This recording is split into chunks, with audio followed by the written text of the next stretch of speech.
السمیع العلیم من الشیطان اللعین الرجیم بسم اللہ الرحمن الرحیم الحمد للہ الملک الحق المبین المتصاغر لعظمتہ جبابرۃ الطاغین المتخاضع لکبریائہ عطاۃ المتمردین المعترف بربوبیتہ سائر الخلق اجمعین والصلاة والسلام والتحیۃ والاکرام علی اشرف النبیین وخاتم المرسلین سیدنا و مولانا ابی القاسم محمد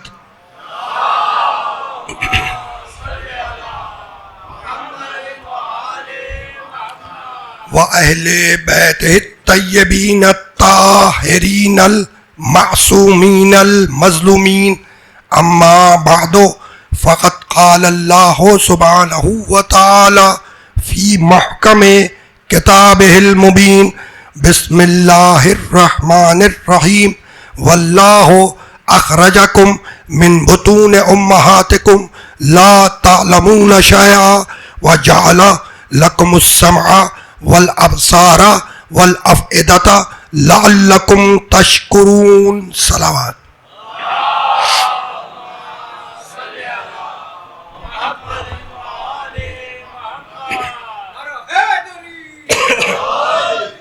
عزیزان محترم، اس مقدس محترم بابرکت اور روحانی مجلس اعزا کے لیے میں نے آپ حضرات کی خدمت میں سرنامہ کلام میں سورہ مبارکہ نحل کی ایک آیت کی تلاوت کا شرف حاصل کیا۔ سورہ نحل قرآن مجید کا 16واں سورہ ہے۔ وہ آیت جس کی تلاوت کا شرف حاصل کیا گیا اس کا نشان ہے 78۔ پروردگار عالم اس آیت مبارکہ میں یہ ارشاد فرما رہا ہے کہ واللہ اخرجکم من بطون امہاتکم، اللہ نے تمہیں تمہاری ماؤں کے پیٹ سے اس کیفیت میں باہر نکالا کہ لا تعلمون شیئا، تم ذرہ برابر بھی علم نہیں رکھتے تھے۔ یعنی دنیا میں آئے تو جاہل آئے۔ وَجَعَلَ لَكُمُ السَّمْعَ وَالْأَبْصَارَ وَالْأَفْئِدَةَ، پھر اللہ نے تمہیں کان دیے سننے کے لیے، آنکھیں دی دیکھنے کے لیے، دل و دماغ دیے غور و فکر کرنے کے لیے، لعلکم تشکرون، تاکہ ان طاقتوں سے اپنے اللہ کو پہچانو اور اس کا شکریہ ادا کرو، ہے نا۔ شکریہ ہمیشہ نعمت پر ادا ہوتا ہے۔ آنکھ نعمت ہے، شکریہ ادا ہوگا۔ کان سنتے ہو کان سے، نعمت ہے، شکریہ ادا ہوگا۔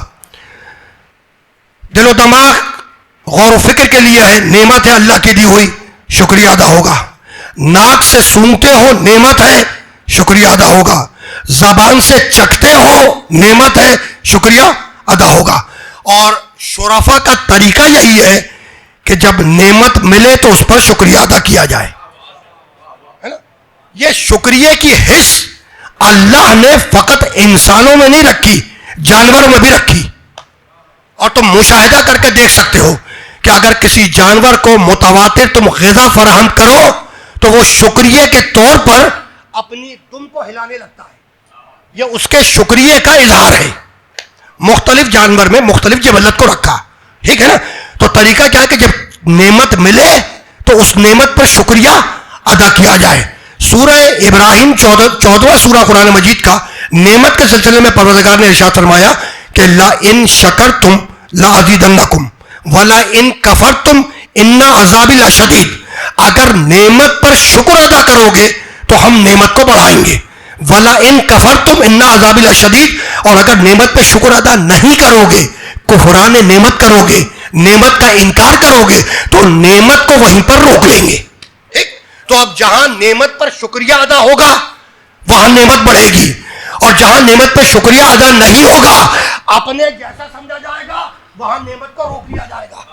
تو جہاں نعمت پر شکر ادا نہیں ہوا اور ہم جیسا کہا گیا وہاں نبوت پر نعمت کو روک لیا، وہاں نبوت پر نعمت کو روک لیا۔ اور جہاں نعمت پر شکریہ ادا ہوا تو تم نے محمد پہ شکر ادا کیا، ہم علی کو دیں گے، تم نے علی پہ شکر ادا کیا، ہم حسن کو دیں گے. تم نے حسن پہ شکر ادا کیا، ہم حسین کو دیں گے. تو اب ادھر سے نعمت، ادھر سے شکر، ادھر سے پھر اضافہ نعمت. یہ بات واضح ہوئی کہ ادھر سے نعمت، ادھر سے شکر، ادھر سے پھر اضافہ نعمت. تو تم نے محمد پہ شکر ادا کیا، ہم علی کو دیں گے. تم نے علی پہ شکر ادا کیا، ہم حسن کو دیں گے. تم نے حسن پہ شکر ادا کیا، ہم حسین کو دیں گے. تم نے حسین پہ شکر ادا کیا، ہم زین العابدین کو دیں گے. تم نے زین العابدین پہ شکر ادا کیا، ہم محمد باقر کو دیں گے. تم نے باقر پہ شکر ادا کیا، ہم جعفر صادق کو دیں گے. تم نے جعفر صادق پہ شکر ادا کیا، ہم علی رضا کو دیں گے. تم نے علی رضا پہ شکر ادا کیا، ہم محمد تقی کو دیں گے. تم نے تقی پہ شکر ادا کیا، ہم علی نقی کو دیں گے. تم نے نقی پہ شکر ادا کیا، ہم حسن عسکری کو دیں گے. اور اب عسکری تک آتے آتے تم نے اتنا شکر ادا کر لیا کہ اب جو نعمت دیں گے وہ قیامت تک قائم رہے گی.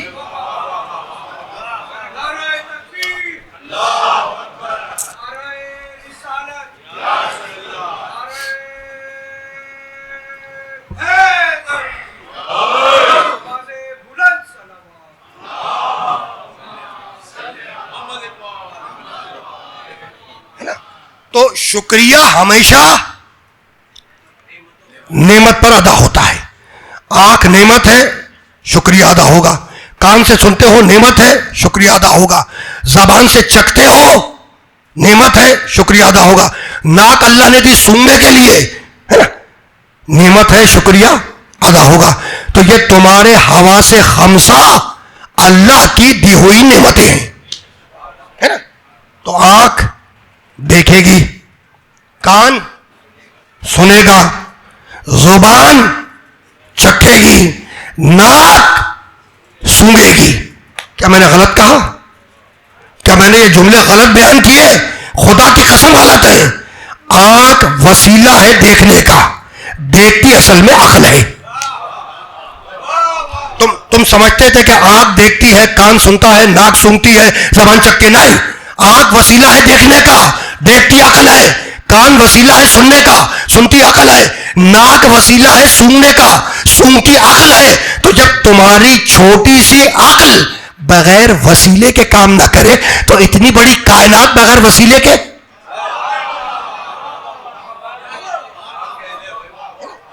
ٹھیک ہے نا. تو اب یہ بات واضح ہوئی کہ آنکھ وسیلہ ہے دیکھنے کا، دیکھتی عقل ہے نا. بھائی ہوا سے خمسہ دی اور ایک عقل دی.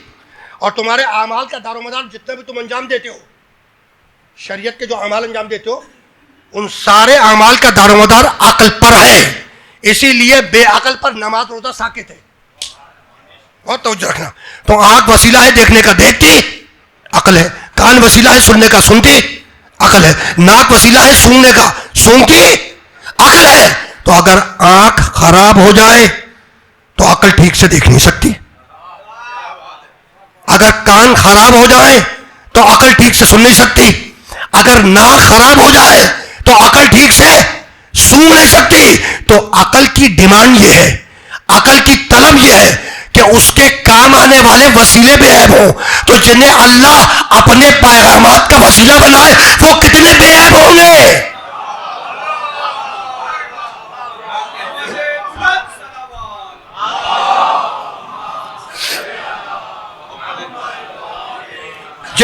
جنہیں اللہ اپنے پیغامات کا وسیلہ بنائے، کیا وہ تم جیسے ہوں گے؟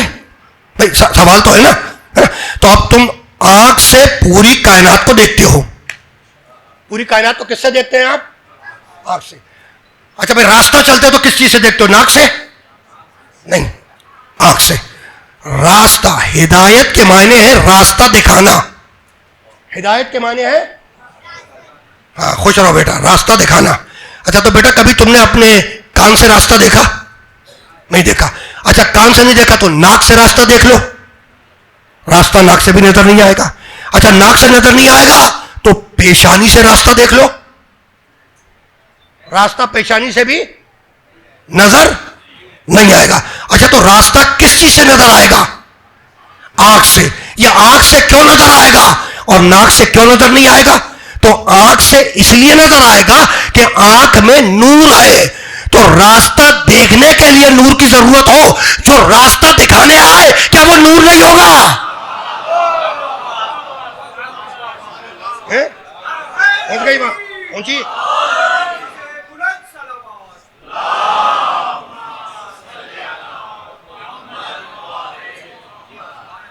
ہاں، یہ بچے جو سامنے بیٹھے ہیں بڑے توجہ سے سن رہے ہیں اور گردن بھی ہلا رہے ہیں. چھوٹے چھوٹے بچے ہیں لیکن ماشاءاللہ سمجھ میں آ رہا ہے تو گردن بھی ہلا رہے ہیں اور اڈلٹ سے زیادہ ہلا رہے ہیں. بہت توجہ رکھیے گا، ٹھیک؟ تو بیٹا آنکھ سے کیوں دیکھتے ہو؟ اس لیے کہ آنکھ میں نور ہے، ٹھیک؟ تو اب تم نے آنکھ سے پوری کائنات کو دیکھا، تم نے اپنی آنکھ سے سورج کو دیکھا، چاند کو دیکھا، زمین کو دیکھا، آسمان کو دیکھا، دریاؤں کو دیکھا، سمندروں کو دیکھا، لہلاتے ہوئے کھیتوں کو دیکھا، دیو ہیکل پہاڑوں کو دیکھا. تو یہ ساری کائنات اور کائنات کی چیزیں تم اپنی آنکھ سے دیکھ رہے ہو. کس سے دیکھ رہے ہو؟ آنکھ سے. تو یہ بڑا سورج تمہاری آنکھ میں آ گیا، یہ بڑا چاند تمہاری آنکھ میں آ گیا، یہ لہلاتے ہوئے کھیت تمہاری آنکھ میں آ گئے، یہ دیو ہیکل پہاڑ تمہاری آنکھ میں آ گئے. تو پوری کائنات کو اپنی آنکھ سے دیکھ رہے ہو. اب ذرا اپنی آنکھ سے اپنی آنکھ کو دیکھ کر بتلاؤ.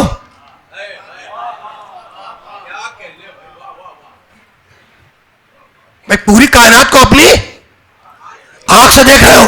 اب چیلنج کر رہا ہوں تمہیں کہ ذرا اپنی آنکھ سے اپنی آنکھ کو دیکھ کر بتلاؤ. بھائی کمال ہے، جس چیز سے پوری کائنات کو دیکھ رہے ہو اسی چیز کو نہیں دیکھ سکتے. بھائی جس چیز سے پوری کائنات کو دیکھ رہے ہو اسی چیز کو، خوش رہو بیٹا، اسی چیز کو نہیں دیکھ سکتے. تو اپنی آنکھ سے اپنی آنکھ کو نہیں دیکھ سکتے. اگر تم سے بات کر رہا ہوں، تمہارے وسیلے سے سب سنیں گے. نام کیا ہے تمہارا؟ علی مہدی. ارے بچہ ہے علی مہدی. تو بیٹا علی مہدی، تم اپنی آنکھ سے اپنی آنکھ کو نہیں دیکھ سکتے. اگر تم اپنی آنکھ سے اپنی آنکھ کو دیکھنا چاہتے ہو تو طریقہ میں بتلاتا ہوں. ایک آئینہ لو اور اس آئینے کے ذریعے اپنی آنکھ سے اپنی آنکھ کو دیکھ لو. طریقہ میں بتلا رہا ہوں کہ تم اپنی آنکھ سے اپنی آنکھ کو دیکھنا چاہتے ہو تو کہ آئینہ سامنے رکھو اور اس آئینے کے وسیلے سے، آئینے کے ذریعے سے اپنی آنکھ کو اپنی آنکھ سے دیکھ لو. تو پتہ یہ چلا کہ نہ نظر آنے والی شے اللہ نظر آئے گا. نظر آتا ہے اللہ؟ نہیں آتا ہے نا. تو اب سنو جملہ. پتہ یہ چلا کہ نہ نظر آنے والی شے اگر دیکھی جائے گی تو آئینے کے ذریعے دیکھی جائے گی. ایک مرتبہ آواز قدرت آئی کہ مجھے تو دیکھ نہیں سکتے، جب تو صحیح کہ اپنی صفات کے ایسے آئینے بنا دوں گا کہ آنکھ عین اللہ ہوگی، کان ید اللہ ہوگا، ہاتھ ید اللہ ہوگا، چہرہ وجہ اللہ ہوگا.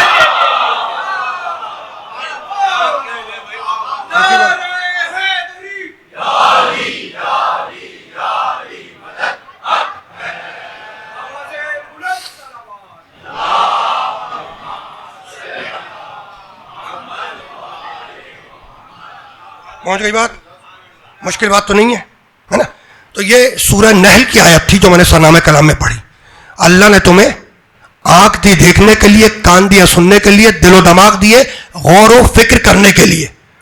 ان تینوں طاقتوں سے اپنے اللہ کو پہچانو اور اس کا شکر ادا کرو، اس کا شکریہ ادا کرو.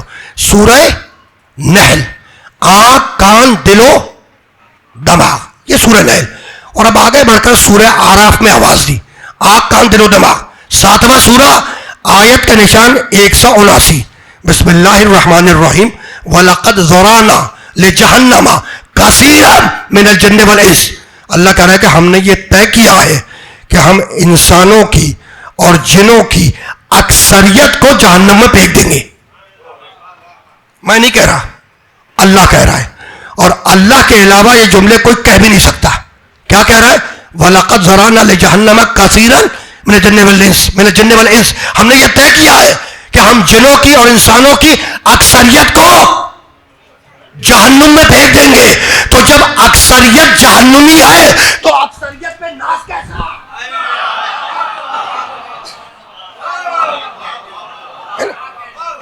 بھائی جب اکثریت جہنمی ہے تو پھر اکثریت پہ ناز کیسا؟ تو مالک تو جنوں اور انسانوں کی اکثریت کو جہنم میں پھینک دے گا. بتلا تو دے کہ کیوں پھینک دے گا. کہا کہ آیت کا اگلا حصہ پڑھو, لہم قلوب لا یفقہون بہا, ان کے پاس دل ہے, دل و دماغ سے غور و فکر کا کام نہیں لیتے. وَلَهُمْ أَعْيُنٌ لَا يَسْمَعُونَ بِهَا, ان کے پاس آنکھیں ہیں مگر آنکھوں سے دیکھنے کا کام نہیں لیتے. وَلَهُمْ أَعْذَانٌ لَا يَسْمَعُونَ بِهَا, ان کے پاس کان ہے مگر کانوں سے سننے کا کام نہیں لیتے. آنکھیں ہیں دیکھتے نہیں, کان ہے سنتے نہیں, دل و دماغ غور و فکر نہیں کرتے. بھائی اگر آنکھوں سے اور کانوں سے سن رہے ہوتے تو آج اس پارٹی میں کل اس پارٹی میں نہ ہوتے.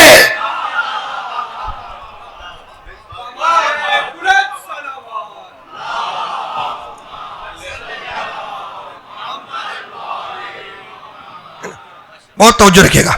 تو آنکھیں ہیں دیکھتے نہیں, کان ہے سنتے نہیں, دل و دماغ غور و فکر نہیں کرتے. اولئک کالانعام, اللہ کہہ رہا ہے اولئک کالانعام, ایسے لوگ مویشیوں جیسے ہیں, جانوروں جیسے. اللہ کہہ رہا ہے, میں نہیں کہہ رہا, اللہ کہہ رہا ہے ایسے لوگ جانوروں جیسے ہیں. بل ہم اضل, بلکہ جانوروں سے بھی بدتر ہیں. اولئک هم الغافلون, سچے غافل وہی ہیں جو آنکھ رکھ کر نہ دیکھیں, کان رکھ کر نہ سنیں, دل و دماغ رکھ کے غور و فکر نہ کریں. ٹھیک. تو اب اس آیت میں اللہ کو شکایت کیا کہ بھائی آنکھیں ہیں ان کے پاس مگر آنکھوں سے دیکھتے نہیں, کان ہے کانوں سے سنتے نہیں, دل و دماغ ہے اس سے غور و فکر نہیں کرتے. یہ کیسے ممکن ہے کہ انسان کے پاس آنکھیں ہوں, ٹھیک کام کر رہی ہوں, اور پھر وہ نہ دیکھے, کان ہو ٹھیک کام کر رہے ہو پھر وہ نہ سنے, دل و دماغ ہو ٹھیک کام کر رہے ہو پھر وہ غور و فکر نہ کرے. بھائی ہے نا سوال کہ آنکھیں ہیں اور ٹھیک کام کر رہی ہیں اور پھر بھی نہ دیکھیں, صحیح ہے نا. تو اب میں آسان کر رہا ہوں اس جملے کو, میں تقریر کر رہا ہوں, آپ تقریر سن رہے ہیں, پیچھے سے ایک بچہ چلا مجمع کے درمیان سے, درمیان میں پہنچا تو اسے ٹھوکر لگی, جیسی ٹھوکر لگی اس کے بزرگ نے ڈانٹ کے کہا بیٹا دیکھ کے کیوں نہیں چلتے, دیکھ کے تو چل رہا تھا, بھائی دیکھ کے تو چل رہا تھا, ہے نا. تو اللہ بتلانا یہی چاہتا ہے کہ فقط دیکھنا کافی نہیں ہے, جو دیکھنے کے تقاضے ہیں انہیں پورا کرو. فقط کانوں سے سن لینا کافی نہیں ہے, جو سننے کے تقاضے ہیں انہیں پورا کرو, ہے نا. فقط دل و دماغ سے غور کرنا کافی نہیں ہے, جو غور و فکر کے تقاضے ہیں انہیں وہ پورا کرو. بہت توجہ رکھنا, ٹھیک. تو وہ سورہ نحل آنکھ دی دیکھنے کے لیے, کان دیا سننے کے لیے, دل و دماغ دیا غور و فکر کرنے کے لیے. ان طاقتوں سے اللہ کو پہچانو, شکریہ ادا کرو. یہ سورہ اعراف جو آنکھ رکھ کر نہ دیکھے, کان رکھ کر نہ سنے, دل و دماغ رکھ کے غور و فکر نہ کرے, وہ مویشیوں جیسا ہے, بلکہ مویشیوں سے بدتر ہے, اور سچا غافل وہی ہے. ٹھیک. وہ مقام کی آیت آنکھ, کان اور دل و دماغ. اور اب تیسرا مقام سورہ بنی اسرائیل 17واں سورہ قرآن مجید کا. بسم اللہ الرحمن الرحیم.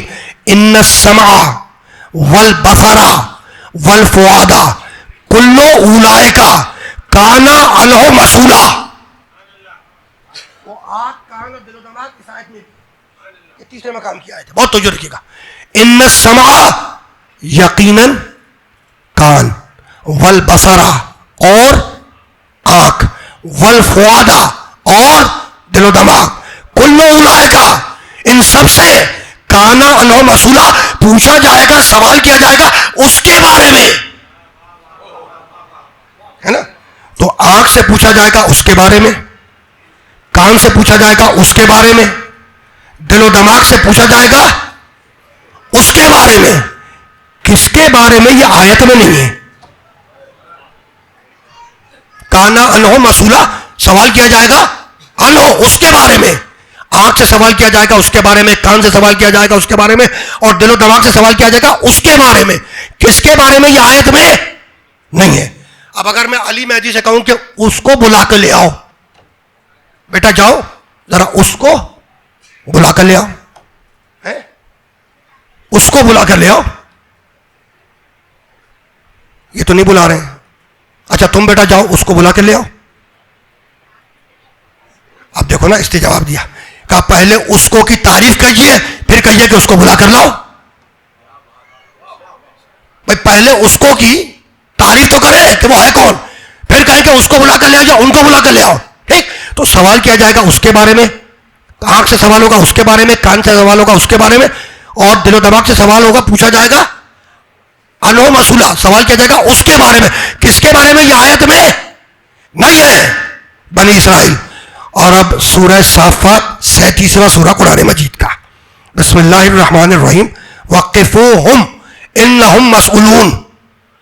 قفوہم, انہیں روکو, انہم مسئولون. ابھی ایک سوال کا جواب باقی ہے. جب مسلمان نماز کا حساب دے دے گا کہ نمازیں پڑھی تھی, ہاں بھائی پڑھی تھی, واجب روزے رکھے تھے رمضان میں, ہاں بھائی رکھے تھے, ہے نا, مستطیع تھے حج واجب کیا, ہاں بھائی کیا, زکات نکالی, ہاں نکالی, ہے نا. اب مسلمان مطمئن ہے کہ نامہ اعمال کلیئر ہے, مسلمان کا نامہ اعمال کلیئر ہے, مطمئن ہے. اب مسلمان چلے گا دروازے جنت کی طرف. جیسے ہی مسلمان چلا دروازے کے جنت کی طرف, قرآن نے پکارا قفوہم, انہیں روکو, انہم مسئولون. ابھی ایک سوال کا جواب باقی ہے نا. رسول مسجد میں تشریف فرما تھے, شمع رسالت کے پروانے نبی کو گھیرے بیٹھے ہوئے تھے. شمع رسالت کے پروانے نبی کے داہنے بائیں بیٹھنے والے, نبی کے زانو سے زانو ملا کر بیٹھنے والے, نبی کے شانے سے شانہ ملا کر بیٹھنے والے بڑے لوگ تھے جو نبی کے زانو سے زانو ملا کے بیٹھے, نبی کے شانے سے شانہ ملا کے بیٹھے. قدر کرو, اس لیے کہ روایتیں تم تک انہی کے ذریعے پہنچے, ہے نا. یہ وہ لوگ ہیں جنہوں نے نبی سے براہ راست دین لیا. تو بڑے لوگ تھے جو زانو سے زانو ملا کے بیٹھے, جو شانے سے شانہ ملا کے بیٹھے, بڑے لوگ تھے. بس فرق کو یاد رکھنا کہ شانے سے شانہ ملا کر بیٹھنے والے اور آئے, اور شانے پہ کھڑا ہو کر بتوں کو توڑنے والا اور ہے.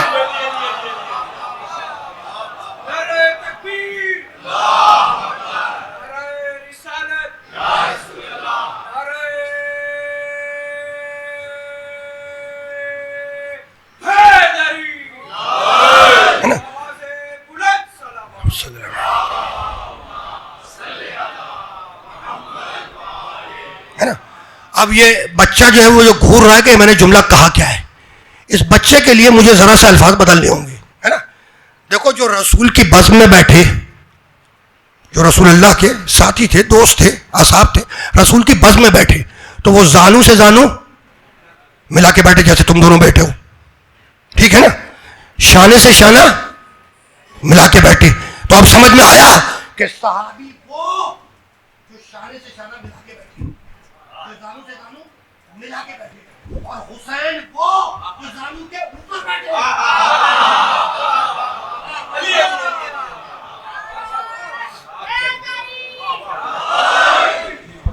پہنچ گئی بات, بس رکنا نہیں. تو مسلمان نماز روزہ حج زکات سب کا حساب دے دے گا اور کہا کہ بھائی اعمال کلیئر ہے, چلے گا دروازے جنت کی طرف. تو آیت پکاری کی قفوہم نے روکو, ابھی ایک سوال کا جواب باقی ہے. بزم رسول میں رسول کے چاہنے والے بیٹھے تھے. جب یہ آیت پڑھی گئی تو صحابی رسول اٹھ کے کھڑے ہوئے, ہاتھوں کو جوڑا اور فرمانے لگے اللہ کے رسول وہ ایک سوال کون سا ہوگا جس کے جواب کے بغیر جنت میں مسلمان جا نہیں سکتا.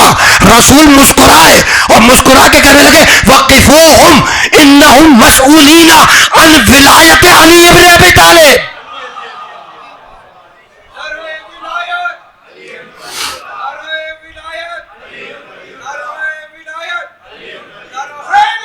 یا علی. رسول نے کیا کہا جب صحابی رسول نے رسول سے پوچھا کہ وہ ایک سوال کون سا ہے جس کے جواب کے بغیر جنت میں نہیں جا سکتے, تو رسول نے کیا کہا, وہ ایک سوال علی کی ولایت کے بارے میں ہوگا, ہے نا. اب سمجھ میں آیا, آنکھ سے پوچھا جائے گا علی کے بارے میں, کان سے پوچھا جائے گا علی کے بارے میں, دل و دماغ سے پوچھا جائے گا علی کے بارے میں. تو آنکھ سے سوال ہوگا علی کے بارے میں. اسی لیے تو نبی نے آنکھوں کے لیے کہا ان نظر الی وجہ علی عبادہ, علی کا چہرہ دیکھنا عبادت ہے. کان سے پوچھا جائے گا اس کے بارے میں, کان کے لیے آواز دی ذکر علی عبادہ, علی کا ذکر سننا عبادت, علی کا ذکر کرنا عبادت. سوال تو دل سے بھی ہوگا, اسی لیے تو کہا حب علی عبادہ, دل میں علی کی محبت رکھنا عبادت ہے.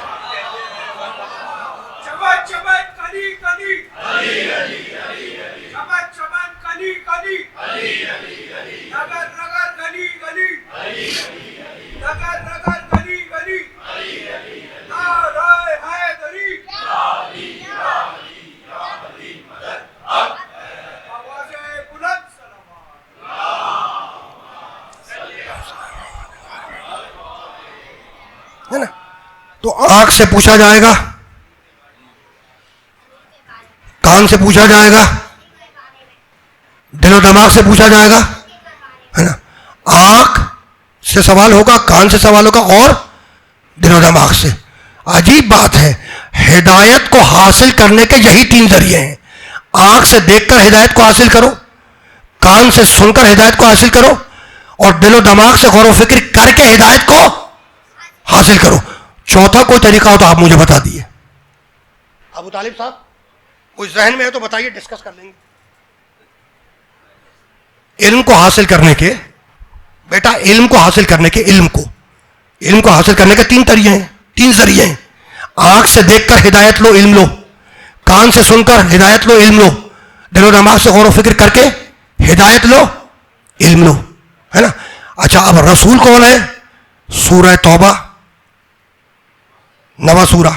هو الذی ارسل رسولہ بالہدی ودین الحق. یا اللہ وہ ہے جس نے محمد کو رسول ہدایت بنا کے بھیجا, ہے نا. تو اب رسول کا کام ہے ہدایت کرنا, اور ہدایت کے 3 ہی ذریعے ہیں. آنکھ سے دیکھ کر ہدایت لو, کان سے سن کے ہدایت لو, دل و دماغ سے غور و فکر کر کے ہدایت کرو.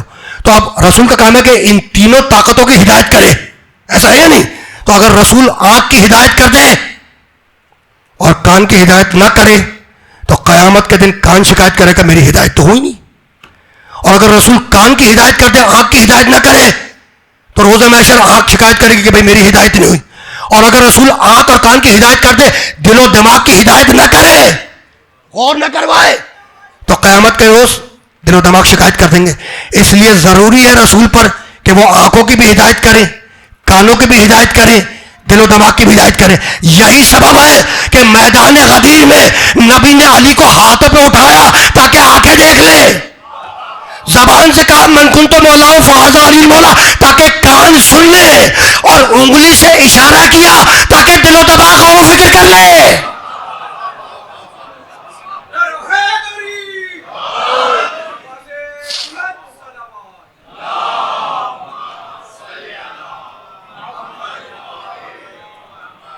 پہنچ گئی بات پہنچ گئی. کہاں تک آئے ہم؟ علی ابن ابی طالب تک, ہے نا. اور یہ جس حوالے سے مجلس ہو رہی ہے, منعقد ہو رہی ہے, یہ خمسہ جو چل رہا تھا, میں تو یہ ایک تقریر کر رہا ہوں, اس سے پہلے بھی علماء نے پڑھا, مولوی حضرات نے, تو وہ جس حوالے سے چل رہی ہے مجھے اس طرف جانا ہے, بہت توجہ رکھنا. اور ابھی جاؤں گا فوراً, ہے نا. کون ہے علی؟ ولی اللہ. علی کون ہے؟ اللہ کا ولی, ولی اللہ. تو علی کسی حد تک, آج کی تقریبا کسی حد تک تو مقام سمجھ میں آیا نا, کسی حد تک. پورا تو کوئی سمجھ ہی نہیں سکتا مقام علی کو, پورا کوئی سمجھ نہیں سکتا. اگر سب سمجھ رہے ہوتے تو میدان خیبر میں خیمے میں لوگ دروازے کی طرف نہ دیکھتے, سلمان آسمان کی طرف نہ دیکھتے, ہے نا. بہت توجہ رکھنا, ٹھیک. تو اب کسی حد تک تو علی کا مقام سمجھ میں آیا, کسی حد تک, ٹھیک ہے نا. اور اب سنو, اگر علی کا مقام کسی حد تک سمجھ میں آ گیا تو فاطمہ زہرا کا مقام خود بخود سمجھ میں آئے گا. میرے نبی نے فرمایا لولا علی لما کان لفاطمہ کفون, اگر علی نہ ہوتے تو فاطمہ کا کوئی کفو نہ ہوتا.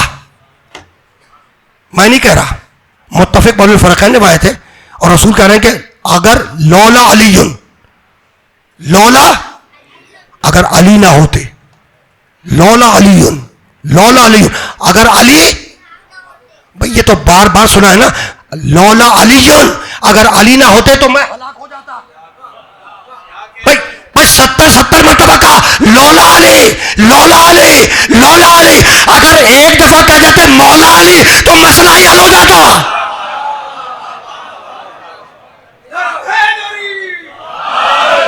ہے نا.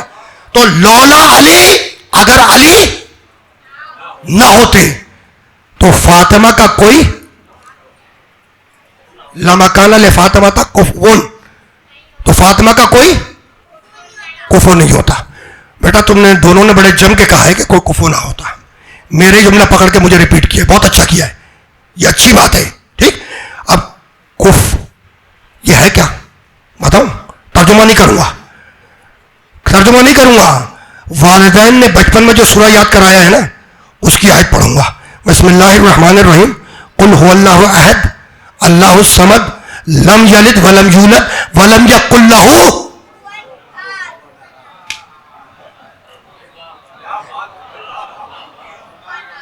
کام آ گیا؟ والدین نے جو یاد کرایا کام آیا نہیں آیا؟ فرش حسین پہ کام آیا؟ آ گیا. اسی لیے بتلا رہا ہوں کہ اس کی قدر کرو، اس کی حفاظت کرو، اس فرش کی حفاظت کرو. یہ سیاسی تبصروں کا فرش نہیں ہے، یہ ذکر قرآن اور ذکر محمد و آل محمد کا فرش ہے.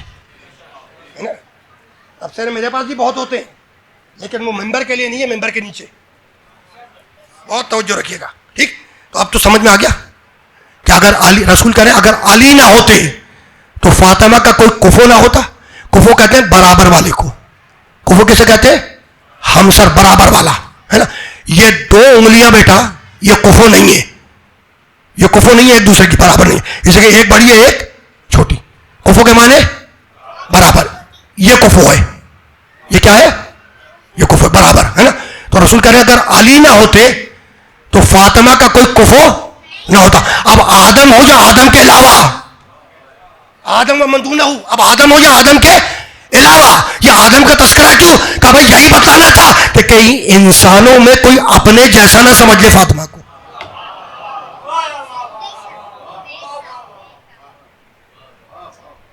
کہ بھائی آدم کا ذکر کرنے کی ضرورت کیا تھی؟ تو بتانا یہی تھا کہ کئی انسانوں میں کوئی اپنے جیسا نہ سمجھ لے. اس لیے کہ لوگ سمجھنے لگے ہیں نا بھائی. لوگ سمجھ رہے ہیں نہیں سمجھ رہے ہیں؟ کہتے ہیں نا ہم محمد جیسے محمد ہم جیسے، ہم محمد جیسے محمد ہم جیسے. لکھا بھی ہے کتابوں میں، کہتے بھی ہیں بھائی ہم جیسے بشر تھے، ہم محمد رسول اللہ جیسے اور وہ ہم جیسے. ٹھیک ہے نا؟ یہی سمجھا رہا ہوں. تو کل تک جو وہ کہہ رہے تھے وہ تم میں بھی رائج ہونا شروع ہو گیا. تو کبھی تم نے یہ سوچا کہ یہ کہا کیوں گیا کہ ہم محمد جیسے محمد ہم جیسے؟ وجہ کیا ہے؟ کبھی اس اینگل سے سوچا کہ بھئی یہ کیوں کہا گیا؟ یہ اسٹیٹمنٹ میدان میں کیوں اتاری کہ بھئی ہم محمد جیسے محمد ہم جیسے بشر تھے، ہم ان جیسے وہ ہم جیسے؟ کیوں کہا گیا؟ تو آج سنو مجھ سے، ہے نا. سیاست کے بازوؤں میں اتنی طاقت نہیں تھی کہ اپنے بنائے ہوئے کو محمد کے مقابلے پر لائے. اس لیے طے کیا کہ مقام محمد کو کھینچ کر ان کے برابر لے آؤ، اپنے جیسا کہہ دو. ٹھیک ہے نا؟ بس اب رکنا نہیں ہے، رکنا نہیں ہے نا. بات کہاں تک آ گئی؟ شہزادی فاطمہ زہرا تک. بہت توجہ رکھنا. اچھا، یہ عجیب جملہ ہے، بہت توجہ رکھیے گا.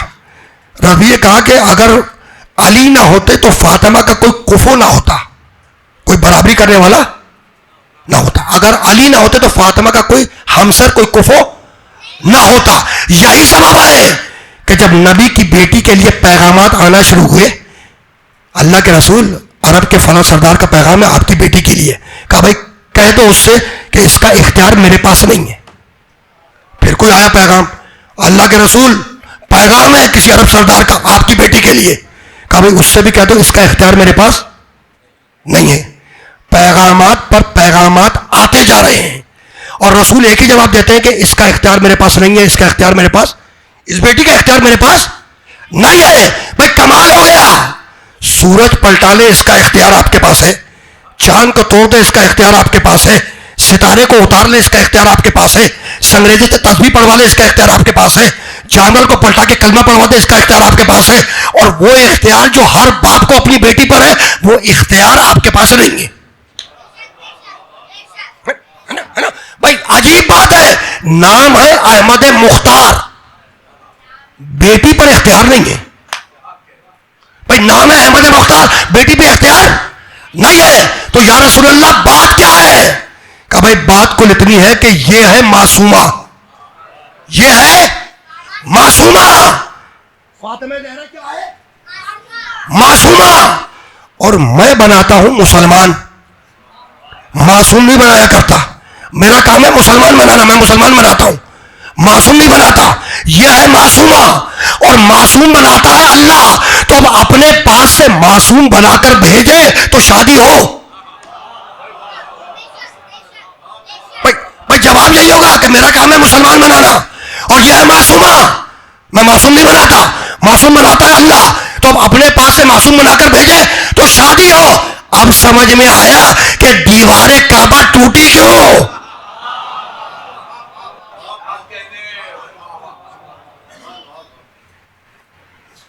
شہزادی فاطمہ کیا ہے؟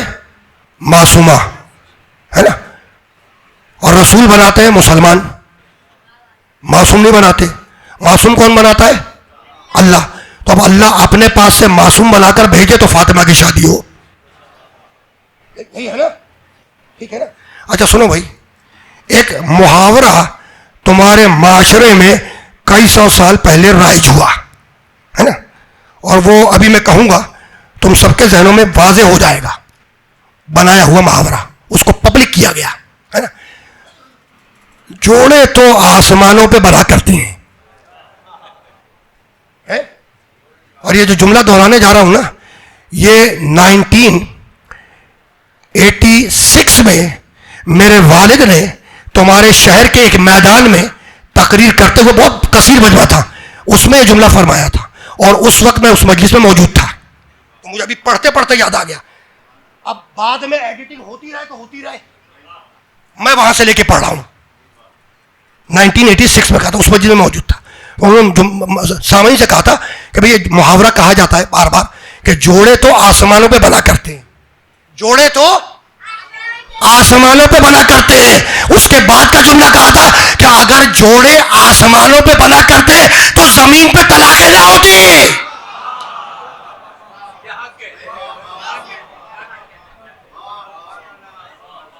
تو مجھے ابھی تک میرے ہفتے میں رہ گیا کہ اگر جوڑے آسمانوں پہ بنا کرتے تو زمین پر طلاقیں نہ ہوتی۔ تو یہ جملہ اس لیے مارکیٹ میں لائے کہ جان رہے تھے کہ کل ایک اکیلا جوڑا ہے جو آسمانوں پہ بنا، علی اور فاطمہ کا، چونکہ سب نے لکھا کتابوں میں کہ یہ واحد اکیلا جوڑا ہے جو آسمانوں پہ بنا، اس لیے مقابلے پہ جملہ لے آئے اہمیت کو کم کرنے کے لیے، ہے نا۔ تو یہ بھی کمال ہے کہ یہ جوڑا کہاں بنا؟ آسمانوں پر، ہے نا۔ اور تاریخ ہدایت میں یہ اکیلا جوڑا ہے جس میں شوہر اور زوجہ دونوں معصوم ہیں، چیلنج کر رہا ہوں، تاریخ ہدایت کا اکیلا جوڑا ہے جس میں شوہر اور زوجہ دونوں معصوم ہیں، ہے نا۔ اور تاریخ ہدایت کا اکیلا جوڑا ہے جس کے دونوں بیٹے معصوم ہیں۔ یہ مشکل باتیں ہیں جو سننے کو نہیں ملتا۔ ابھی کیا ہوا بھائی، آپ زحمت کیوں کر رہے ہیں؟ بیٹھ جائیں، سننے کا مسئلہ نہیں بھائی، تھک گئے ہو کے بیٹھ جائیں، کوئی مسئلہ نہیں ہے، بالکل وہ مجھے بالکل کوئی، میں چاہتا ہوں کہ بیٹھ کے سنو، آپ بھی بیٹھ، ادھر آئیے، آگے ادھر بیٹھ، ادھر بیٹھ۔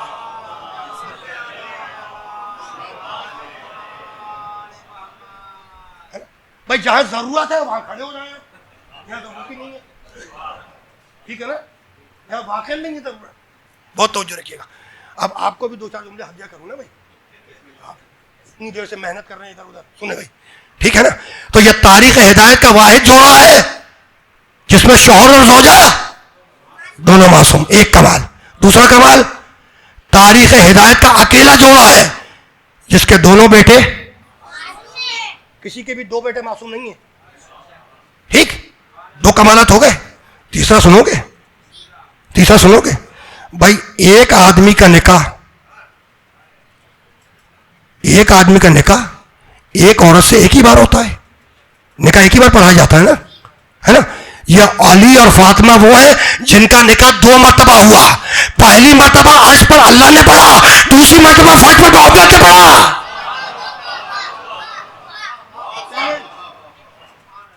یہ جو کہہ رہا ہوں یہ برادران اہل سنت کی کتابوں سے بھی نکال کے لکھا ہے نا۔ یہ واحد جوڑا ہے جس میں نکاح دو مرتبہ پڑھا گیا، دو مرتبہ، پہلی مرتبہ عرش پر اللہ نے پڑھا، دوسری مرتبہ فرش پر، ہاں اس نکاح کی نقل دکھا دو. تو دو نکاح ہو گئے نا. پہلی دفعہ عرش پر اللہ نے پڑھا, دوسری دفعہ فرش پر محمد نے پڑھا. تو پہلا نکاح کس نے پڑھا؟ اللہ نے. مالک تو نے کیوں پڑھا؟ پروردگار تو نے کیوں پڑھ دیا؟ عیسیٰ زندہ ہے, چوتھے آسمان پہ ہے.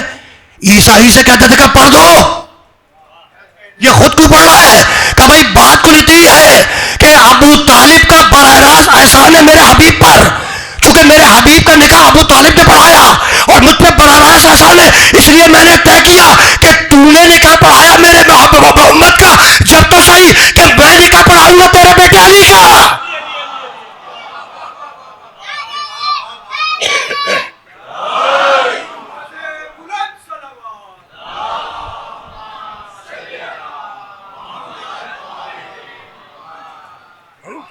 بس اب دامن وقت میں بہت زیادہ گنجائش نہیں رہی. ایک آدھ جملے حجہ کرنے اور بات کو وہیں پر روک دینا ہے, اس سے زیادہ کچھ زیادہ نہیں عرض نہیں کرنا ہے نا. اچھا پھر رک جاؤ. ایک جملہ میں سوچ رہا ہوں کہ اور ہدیہ کر دوں. ایک جملہ ہدیہ, آپ تھکے تو نہیں ہیں؟ سنو بھائی, ایک جملہ اور سن لیے, ایک آدھ جملہ اور سن لیے, ہے نا. رشتے آتے رہے رسول, معذرت کرتے رہے, کیا کہہ کر اس کا اختیار میرے پاس نہیں ہے, اس بیٹی کا اختیار میرے پاس نہیں ہے. اچھا اس بیٹی کا اختیار میرے پاس, اس سے یہ نہیں سمجھ دینا کہ بہت ساری بیٹیاں ہے نا. اگرچہ کہ یہ علمی بحث ہے, کچھ نے لکھا کہ نبی کی 4 بیٹیاں اور کچھ نے کہا کہ نبی کی 1 بیٹی. یہ میرا موضوع نہیں ہے, لیکن علمی بحث ہے, علماء نے کتابوں میں لکھا ہے, گھر والوں نے بھی لکھا, گھر کے باہر والوں نے بھی لکھا. کچھ نے کہا کہ نبی کی 4 بیٹیاں, کچھ نے کہا نبی کی 1 بیٹیاں. تو مجھے نہیں معلوم کہ نبی کی 4 بیٹیاں یا 1 بیٹیاں, لیکن طاہرہ کوئی نہیں, صدیقہ کوئی نہیں, راضیہ کوئی نہیں, مرضیہ کوئی نہیں, علی کی زوجہ کوئی نہیں, حسنین کی مادر کوئی نہیں. تو جب نبی کی اپنی بیٹی فاطمہ جیسی نہ ہوئی تو کسی اور کی بیٹی فاطمہ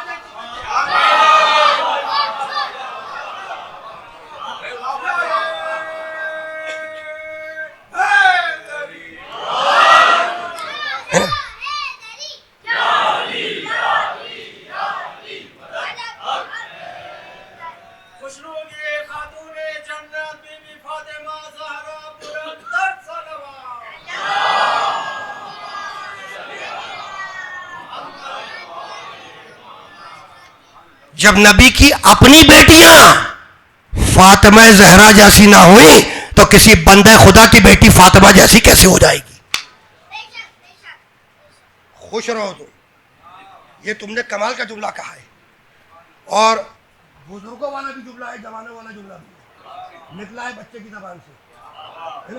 تو اس کا مطلب یہ ہے کہ مجھے 2 جملے اور کہہ دینے چاہیے, یہ کہ تم نے بے شک 2 دفعہ کہا ہے. اب دیکھو بیٹا, اگر میں پرچہ لے کے لکھ کر آیا ہوتا نوٹنگ کر کے تو اتنا ہی پڑھتا جتنا لکھ کے لایا ہوتا. کبھی کبھی پڑھتے پڑھتے کچھ دماغ میں آ جاتا ہے. یہ تو صدقہ ہے ذکر حسین کا کہ کبھی کبھی پڑھتے پڑھتے بھی کچھ باتیں ذہن میں آ جاتی ہیں, ہے نا. تو اب جو جملہ کہہ رہا ہوں اسے بہت توجہ سے سنیے گا, ہے نا. اچھا بھائی رک جاؤ, اب کہاں روکوں کہاں نہ روکوں, یہ بھی میں بھی کنفیوز ہو جاتا ہوں. یہ بحث تو ہے نا علمی, اب کہاں لائیو کر رہے ہیں بھائی؟ ہے لائیو جا رہی ہے, جا تو رہی ہے وہ.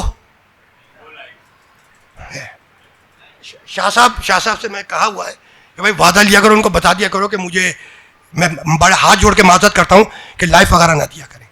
مطلب کوئی قباحت نہیں ہے لائیو دینے میں, لیکن ہر آدمی کی ایک اپنی تکلیف شرعی ہوتی ہے نا. میں گزارش کرتا ہوں کہ نہ دے لائیو, بہتر ہے, تاکہ لوگ گھر میں ڈرائنگ روم میں دیکھنے سے بہتر ہے کہ فرش پہ آ کے بیٹھ کے سنیں, ریکارڈ کر لیں, اس کے بعد پھر اپلوڈ کر دیں. بہت توجہ رکھیے گا, ٹھیک. اب رک جاؤ, اب 2 جملے ہیں, 2 سے 3 بھی ہو سکتے ہیں, بہت توجہ رکھیے گا, ٹھیک. تو یہ علمی بحث ہے, کسی نے کہا 4, کسی نے کہا 1 بیٹی, کسی نے کہا کہ نبی کی 1 بیٹی, اونلی 1, شہزادی فاطمہ زہرا سلام اللہ علیہا, اونلی 1.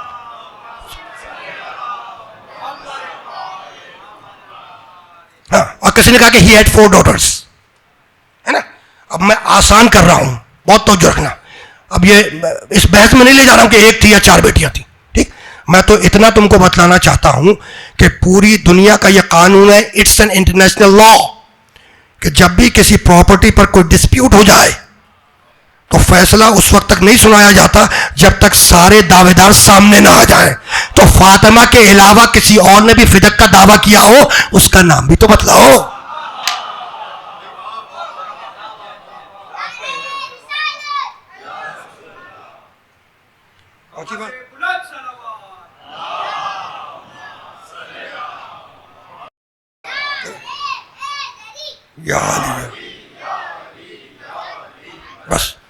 بس گفتگو آخری مرحلے میں آ گئی ہے نا. تو اب رسول کا جواب کہ اس کا اختیار میرے پاس نہیں ہے. ٹھیک ہے, پڑھ کے بات کر رہا ہوں, جو جملے کہہ رہا ہوں نا یہ کتابوں میں پڑھنے کے بعد کہہ رہا ہوں, یعنی یوٹیوب سے فائل ڈاؤن لوڈ کر کے, کلپ ڈاؤن لوڈ کر کے, یاد کر کے نہیں آیا ہوں. کتابیں کھول کر چیک کی ہے, پڑھ کے آیا ہوں. ٹھیک, اب جاؤ جا کے تاریخ میں دیکھنا, تاریخ میں دیکھنا کہ رسول نے تو سب کو کہا کہ بھائی اختیار نہیں ہے, اس بیٹی کا اختیار نہیں ہے, اس کا اختیار میرے پاس نہیں ہے نا. اس کے بعد وہی تاریخ لکھتی ہے, ایک جگہ پہ نہیں کئی جگہوں پہ, کہ اس کے بعد کچھ لوگ علی کے پاس آئے. کس کے پاس آئے؟ علی کے پاس. اور آ کے کہنے لگے کہ یا علی تم تو ابن ام ہو, ہے نا. لوگ علی کے پاس آئے, ہے نا. اچھا, جو معذرت سنی ہوگی جنہوں نے, وہی آ گئے علی کے پاس, ہے نا. اور آ کر کہنے لگے یا علی آپ تو ابن ام ہیں رسول کے, اور بحیثیت اسلام آپ کا درجہ ہم سب سے بلند ہے, تو آپ رسول کی بیٹی کا پیغام دیں.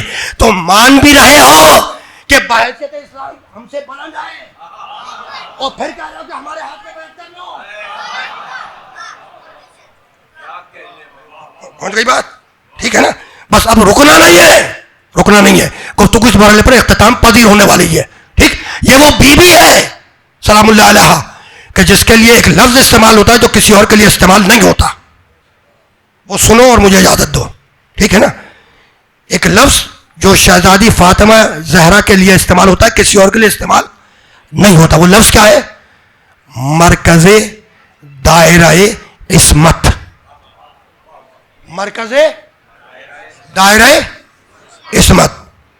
عصمت کا جو سرکل ہے اس کا سینٹر ہے فاطمہ زہرا. یہ سمجھ لیں, بس یہ آخری جملہ ہے, یہ سمجھانا چاہ رہا ہوں. اور میں اس لیے لے آیا ادھر کہ بچوں کو دیکھ لیا میں نے, میرے ذہن میں آ گیا کہ ایک کام کی بات ہے. باتیں تو ساری کام کی ہیں لیکن بچوں کے حوالے سے اور ضرورت ہے, میں قریب ہو جاؤں گا اس جملے سے. تو فاطمہ زہرا کے لیے ایک جملہ استعمال ہوتا ہے جو کسی اور کے لیے نہیں استعمال ہوتا. مرکز دائرہ عصمت, عصمت کے سرکل کا دائرہ, عصمت کے سرکل کا سینٹر. مرکز کہتے ہیں سینٹر کو, مرکز کسے کہتے ہیں؟ سینٹر کو. دائرہ کہتے ہیں سرکل کو.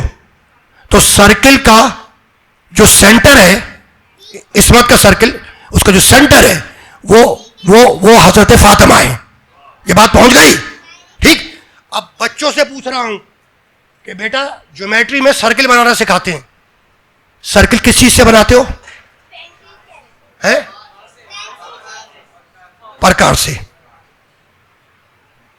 پرکار, ہمارے زمانے میں پرکار کہتے تھے, آج کیا کہتے ہیں؟ You can call it compass as well. ٹھیک ہے نا. اچھا, تو اس کی دو ٹانگیں ہوتی ہیں, دو پاؤں ہوتے ہیں, کیسے بناتے ہو ذرا سا بتاؤ. ایک پاؤں اس کا سینٹر پہ رکھتے ہو, دوسرے سے گھما دیتے ہو. ہاں, ابو طالب صاحب گیا آپ کے پاس یہ جملہ. ٹھیک ہے نا. ایک پاؤں تم نے اس کا پرکار کا سینٹر پہ رکھا, دوسرے سے گھما دیا, سرکل تیار ہو گیا.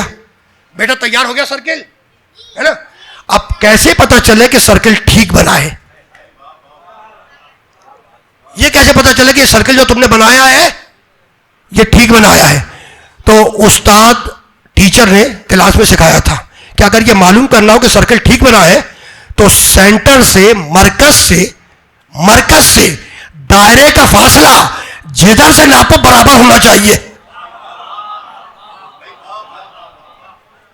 مرکز سے دائرے کا فاصلہ جدھر سے ناپو برابر ہونا چاہیے, جبھی سرکل صحیح ہے.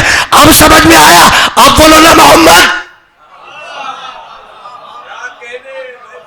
وہ اوسطنا محمد, وہ آخرنا محمد, وہ کلنا محمد. ہو گئی بات؟ سرکل بنانا تو تم نے ٹھیک سیکھ لیا, ٹھیک ہے. یہ علاقہ کون سا ہے بھائی؟ عزیز آباد. امام بارگاہ کا نام؟ ہاں, امام بارگاہ تنزیل المومنین کے برابر کا تمہیں دائرہ بنانا ہے. اس امام بارگاہ تنزیل المومنین کے برابر کا دائرہ بنانا ہے. جا کے پرکار خرید لاؤ ایک لمبے پاؤں والا, سینٹ پہ رکھ کو گھما دو, تنزیل المومنین امام بارگاہ کے برابر کا دائرہ بن جائے گا. ٹھیک, تمہارا موڈ ہوا یار پورے عزیز آباد کے برابر کا دائرہ بنا دوں, اس میں اور بانس واس لگا کے اس کے 2 پاؤں اور بڑے کر لیے, سینٹر میں رکھ کر گھمایا, عزیز آباد کے برابر کا دائرہ بن گیا, ہے نا. اچھا اب تم چاہتے ہو پورے کراچی کے برابر کا دائرہ بنا لو, بڑا پرکار لے آؤ, سینٹر میں رکھ کو گھما دو, پورے کراچی کے برابر کا دائرہ بن جائے گا. اور بڑا پرکار لے آؤ, سینٹر میں رکھ کو گھما دو, پورے پاکستان کے برابر کا دائرہ بن جائے گا, ہے نا. تو دائرے جتنے چاہو بنا لو, دائرے میں مرکز ایک ہی ہوگا بھائی. دائرے جتنے چاہے بنا لو, دائرے میں مرکز ایک ہی ہوگا. اب سمجھ میں آیا کہ 14 میں فاطمہ اکیلی کیوں ہے.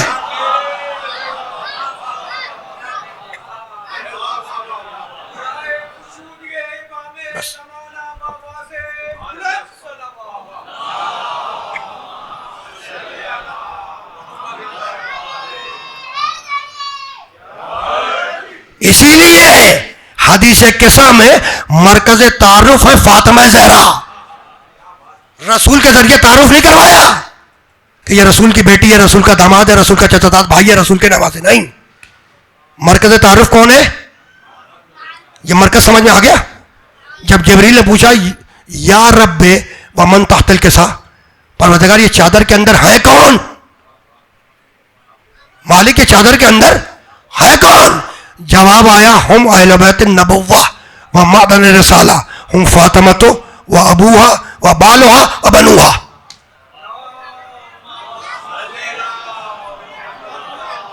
بس گفتگو تمام ہو گئی, گفتگو تمام ہے نا. یاد ہے نا حدیث کے ساتھ کی ڈیٹیلز میں نہیں جاؤں گا, کل ایک جملہ دیا کر رہا ہوں, بات مکمل ہو گئی. ٹھیک. اچھا جبریل آیت تطہیر لے کے آسمان سے چلا زمین کی طرف, فرش عرش سے فرش پر آیا نا. اور اسی حدیث قصہ کے اندر لکھا ہوا ہے, جا کے ترجمہ دیکھنا. ٹھیک. چادر کے باہر کھڑے ہو کر کہنے لگا کہ اللہ کے رسول اجازت ہے, آتا تو نے لی, اجازت ہے کہ میں چھٹا بن کر چادر میں آ جاؤں. یہ جبریل سید الملائکہ آپ کا تو کام ہی آیتیں ڈیلیور کرنا ہے, آیت تطہیر ڈیلیور کرنے کے لیے آ رہے ہو نا, تو آپ کا تو کام ہی آیتیں ڈیلیور کرنا ہے. تو جب سورہ علق کی ابتدائی 5 آیتیں پہلی وحی میں غار میں ڈیلیور کرنے آئے تھے, تو غار کے باہر کھڑے ہو کر رسول سے اجازت لی تھی؟ نہیں لی تھی نا بھائی. جبریل کا کام ہے آیتیں ڈیلیور کرنا. رسول حجرے میں ہو بغیر اجازت کے وہاں جائے, رسول غار میں ہو بغیر اجازت کے وہاں جائے, رسول مصلی پہ ہو, ناقے کے فوج پہ ہو, میدان جنگ میں ہو, مسجد میں ہو, محراب میں ہو, ممبر پہ ہو, جبریل کو آیت ڈیلیور کرنی ہے, بغیر اجازت پہنچ جاتا ہے. اور جبریل کا اسٹیٹس کیا ہے کہ جناب مریم اپنی پرائیویٹ لائف میں تھی, بغیر اجازت کے وہاں پہنچ گیا. رسول ام المومنین کے حجرے میں ہے, بغیر اجازت کے وہاں پہنچ گیا, ہے نا. اور اب آیت تطہیر کا نزول ہونا ہے, چادر کے باہر کھڑے ہو کر کہہ رہا ہے اجازت ہے کہ میں چادر میں آ جاؤں, ہے نا.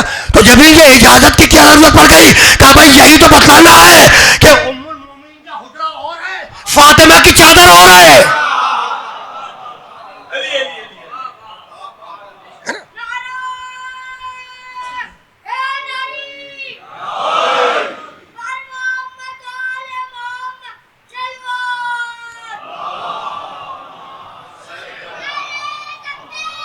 اللہ اکبر.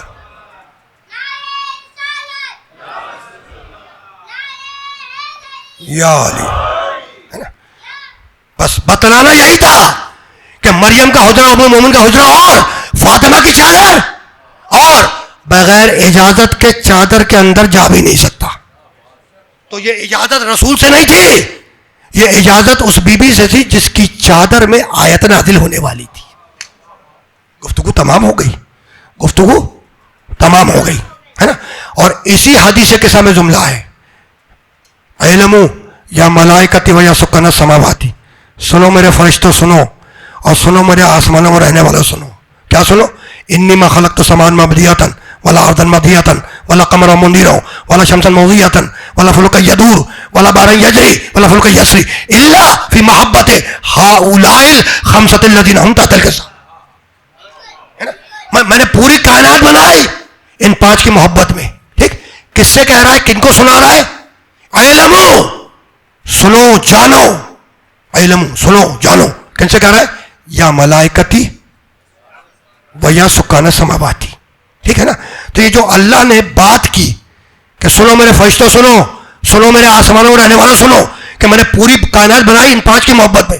یہ تو مخاطب کیا, فرشتوں سے بات کی, آسمانوں میں رہنے والوں سے بات کی. یہ اللہ نے عرش پہ کی یا فرش پر؟ کہاں کی؟ عرش پر. بات ختم ہو گئی. ٹھیک, اس واقعے کی براہ راست راویہ کون ہے؟ ہم تک تو جابر ابن عبداللہ انصاری رضی اللہ تعالیٰ عنہ سے پہنچی ہے نا. براہ راست واقعہ کون بیان کر رہی ہیں؟ نبی کی بیٹی فاطمہ زہرا. براہ راست وہ راویہ ہیں, وہ بیان کر رہی ہیں یہ واقعہ, وہ براہ راست بیان کر رہی ہیں کہ اللہ نے کہا علمو یا ملائکتی, سنو میرے فرشتوں سنو, سنو میرے آسمانوں میں رہنے والوں سنو. ٹھیک, تو جو اللہ نے آسمانوں میں رہنے والوں سے فرشتوں سے بات کی, یہ بات کی عرش پر ہے نا, اور روایت کرنے والی فاطمہ ہے فرش پر. تو اب سمجھ میں آیا کہ فاطمہ اس بی بی کا نام ہے جو فرش پر بیٹھ کر عرش کی باتیں سنتی ہے. بس گفتگو اس مرحلے پر اختتام پذیر ہو گئی, اس سے زیادہ کچھ عرض نہیں کرنا. یہ وہ بیٹی ہے نا کہ جب آتی تو رسول تعظیم میں اٹھ کر کھڑے ہو جاتے ہے نا. یہ تو سب نے لکھا ہے, علماء اسلام نے اس روایت کو نقل کیا ہے, برادران اہل سنت نے بھی نقل کیا ہے, برادران اہل تشیع نے بھی نقل کیا ہے کہ جاءت فاطمہ قام رسول اللہ, جب بھی فاطمہ زہرا نبی کی بیٹی آتی, قام رسول اللہ, رسول اٹھ کر کھڑے ہو جاتے ہے نا. آتی فاطمہ زہرا, اپنی مسند چھوڑ دیتی ہے نا. اور یہ گھر کے واقعے نہیں ہیں, گھر کا واقعہ نہیں ہے, مسجد کا بھی ہے. مسجد کا ہے, جبھی تو ریکارڈ بن گیا, حدیث میں آ گیا ہے نا. تو وہ بی بی جس کی تعظیم میں رسول اٹھ کے کھڑے ہو جاتے تھے, وہ بی بی دربار میں کئی گھنٹوں کھڑی رہی, اور کسی مسلمان نے آگے بڑھ کر نہیں کہا کہ نبی کی بیٹی تھک گئی ہوگی بیٹھ جاؤ. آ گئی نا بات آ گئی شہزادی فاطمہ زہرا تک ہے نا. خدا کی قسم, رسول اللہ کے دنیا سے رخصت ہونے کے بعد خدا معلوم کہ اس بی بی پر وہ کون سی مصیبتیں پڑھی کہ ایک مرتبہ سر کے بالوں کو غمزدہ کیا, آئی اپنے بابا رسول اللہ کی قبر مطہر پر, اور آنے کے بعد سلام کیا, السلام علیکم یا ابتا, بابا آپ پر میرا سلام ہو. اور اس کے بعد وہ جملہ کہا, صبت علیہ مصائب لو انہا صبت علی الایام سرنا لیالیا. بابا آپ کے جانے کے بعد مجھ پر وہ مصیبتیں پڑی کہ اگر روشن دنوں پہ پڑتی تو وہ اندھیری راتوں میں تبدیل ہو جاتی ہے نا. بس آپ کی آوازیں بلند ہو گئی, آوازیں بلند ہو گئی. مجھے چند جملے مصائب کے ہدیہ کرنے ہیں ہے نا. واقعات زیادہ تفصیلی بیان نہیں کروں گا. مجھے بتلاؤ تو کہ شہزادی فاطمہ کی سب سے بڑی مصیبت تھی کیا؟ بابا رسول اللہ دنیا سے رخصت ہوئے, کیا یہ سب سے بڑی مصیبت تھی؟ مصیبت تو تھی, سب سے بڑی مصیبت نہیں تھی. بطن مطہر پر جلتا ہوا دروازہ گرا, کیا یہ سب سے بڑی مصیبت تھی؟ مصیبت تو تھی, سب سے بڑی مصیبت نہیں تھی. بطن مادر میں محسن شہید ہوا, کیا شہزادی کی یہ سب سے بڑی مصیبت تھی؟ مصیبت تو تھی, سب سے بڑی مصیبت نہیں تھی. جانتے ہو فاطمہ کی سب سے بڑی مصیبت کیا تھی؟ فاطمہ کی سب سے بڑی مصیبت اپنے حجرے سے دربار میں جانا تھی ہے نا. تو میں ہاتھ جوڑ کے کہوں کہ بی بی یہ سچ ہے کہ آپ دربار میں گئی, نہ محرموں کے مجمع میں گئی, لیکن بی بی آپ کے ساتھ رسول اللہ کی کنیز ام ایمن تھی. آپ کے ساتھ حسن و حسین تھے، آپ کے سر پر چادر تھی، اور وہی وہ آپ کی بیٹی سیدہ زینب ہے کہ کوفے اور شام کا بازار ہے، سر پہ چادر نہیں ہے، اور منادی آواز دے رہا ہے کہ یہ فاطمہ زہرا کی بیٹیاں جا رہی ہے. بس بات آ گئی، بات آ گئی جہاں تک لے کر آنا تھا، ہے نا. رسول دنیا سے رخصت ہوئے، رسول دنیا سے رخصت ہوئے. شہزادی کے مصیبتوں کے دن کا آغاز ہوا، ہے نا. جانتے ہو دستور دنیا، تم جانتے ہو، مجھ سے بہتر جانتے ہو، دستور دنیا کیا ہے کہ جب انسان دنیا سے اٹھ جاتا ہے تو مرد حضرات جنازہ لے کر قبرستان دفنانے کے لیے چلے جاتے ہیں، ایسا ہی ہوتا ہے نا. اور گھر کی خواتین فرش بچھا کر بیٹھ جاتی ہیں کہ مرد حضرات جنازہ دفنا کر واپس آئیں گے تعزیت پیش کرنے، ہے نا. تو یتیمہ محمد فاطمہ زہرا بھی فرش تعزیت بچھا کر مسند یتیمی پر بیٹھی تھی کہ مسلمان آ کر رسول اللہ کے انتقال کا پرسہ ان کی بیٹی کو دے گا، ہے نا. خدا کی قسم ارباب مجالس بیان کرتے ہیں کہ کچھ دنوں کے بعد کچھ مسلمان تعزیت پیش کرنے آئے، لیکن ان کے تعزیت پیش کرنے کا انداز نرالا تھا، اس لیے کہ ہر آنے والا کچھ نہ کچھ ہاتھ میں لے کر آیا، خالی ہاتھ کوئی نہیں آیا، ہے نا. دن کا وقت تھا، دن کا وقت تھا، سورج کی روشنی دروازہ فاطمہ پر پڑ رہی تھی، اسے مزید روشنی کی ضرورت نہیں تھی. خدا معلوم کہ آنے والوں نے روشنی کا کیسا سامان کیا کہ دروازہ فاطمہ اس روشنی کو برداشت نہ کر سکا، کوئی آگے بڑھا اور اس نے دروازے پر پاؤں مارا.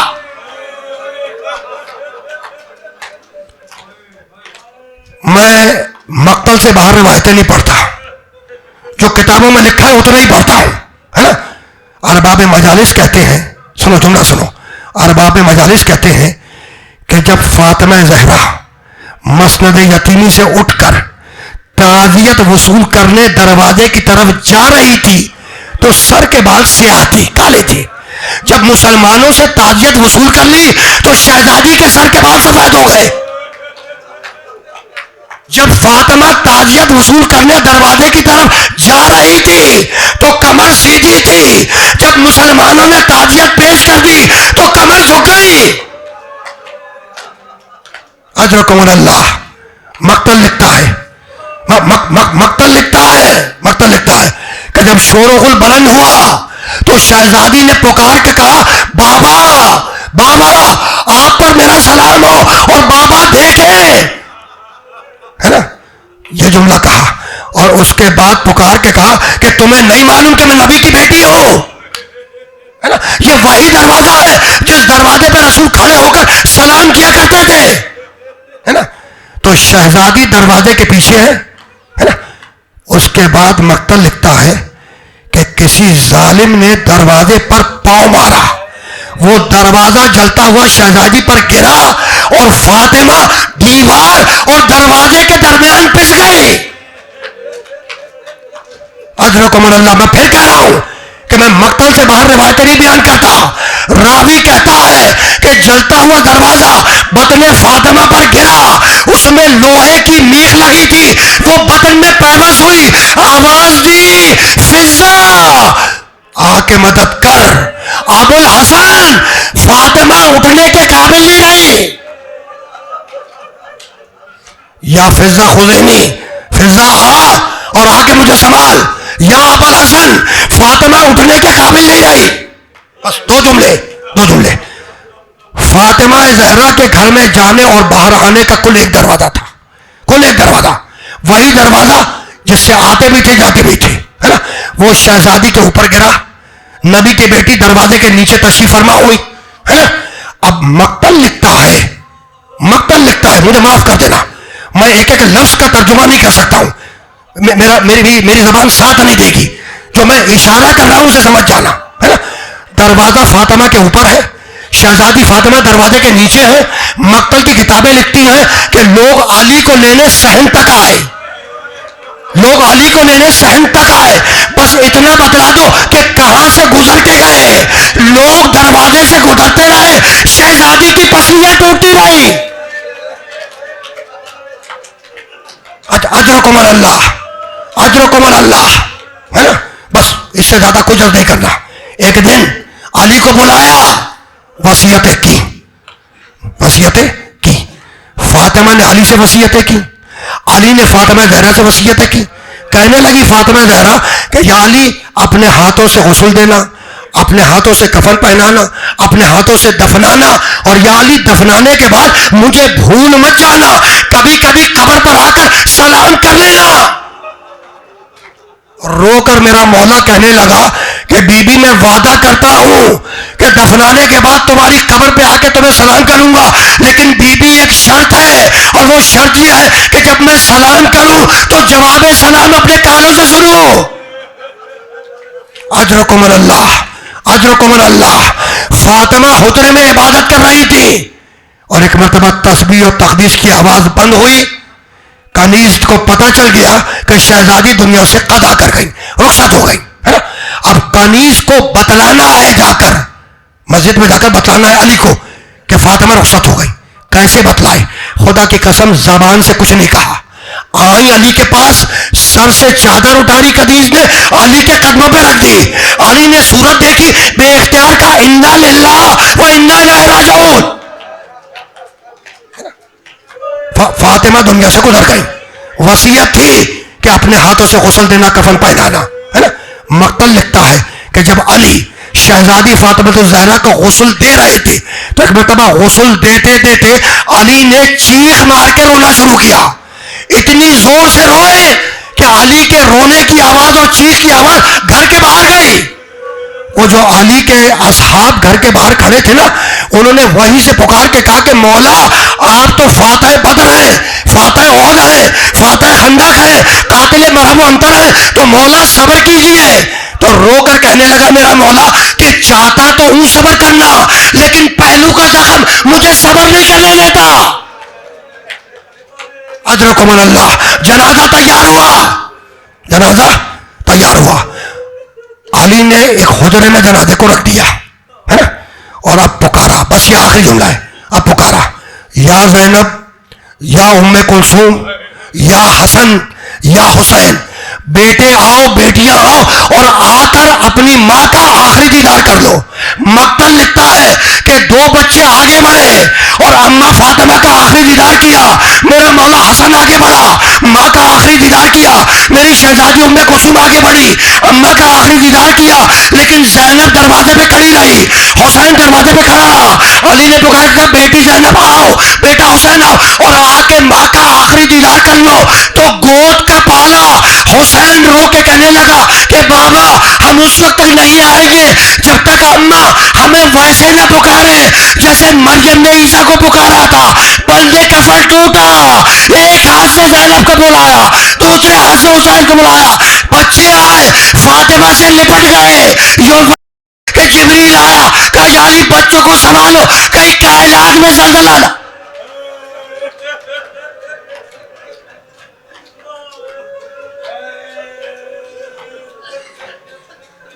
ماتم حسین.